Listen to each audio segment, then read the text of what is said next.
Hi, friends. I hope you had a good time in your study last weekend. That this topic of eternal security, huge topic. Hope it answered some questions for you. Because of the limitations of time, I didn't get to go into a lot of passages at all about the assurances that God gives us from election.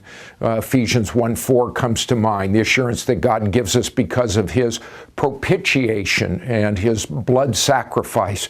We could talk about all the great doctrines of justification by faith, and all of these things contribute significantly to our security and certainty that once saved, always saved. The time limitations also didn't give me the opportunity to interact with many of the passages that some people are convinced teach that a believer can lose her or his salvation. We didn't talk about the two passages, one in Hebrews 6, one in Hebrews 10. Other passages that are spoken of about the perseverance of the saints and all the things that go into the challenges that many feel about this doctrine. Suffice to say that what I presented this last week, I think gives a really, really strong sense, especially from 1 John, about we can be 100% sure. Now, here's what I'd like to do. You have a whole bunch of questions that you are interacting about concerning this great doctrine and our statement in our theological bedrock. What I'd like to do is have you think about this situation. Do you think that giving unconditional love to a child helps that child or hurts that child? Do you think that a child's awareness that she or he is secure in a parent's love would make that child obey more or obey less?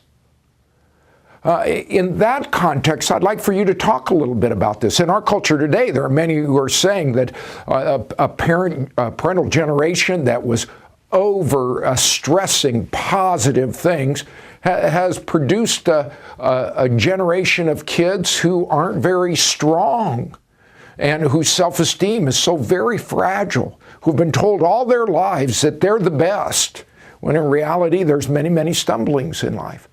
I'm just wondering if this whole question about eternal security, when it's placed in the context of an illustration of a family, whether you might have any additional insights about this. Does a parent who always is assuring the child of her or his love, does that help the child? Or should our children have a sense that they might lose our affection, our love? Does that make them stronger? Is there a balance in those?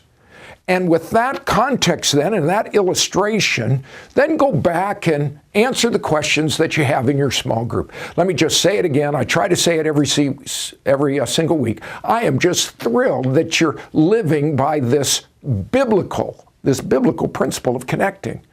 You know, it's what holds us together here at Emmanuel Faith Church. So thank you again for participating. I pray that your time together will be very, very meaningful as you dialogue about this very, very important bedrock belief, that of a believer's eternal security. I'll look forward to being back with you next week. Hope you enjoy your time together.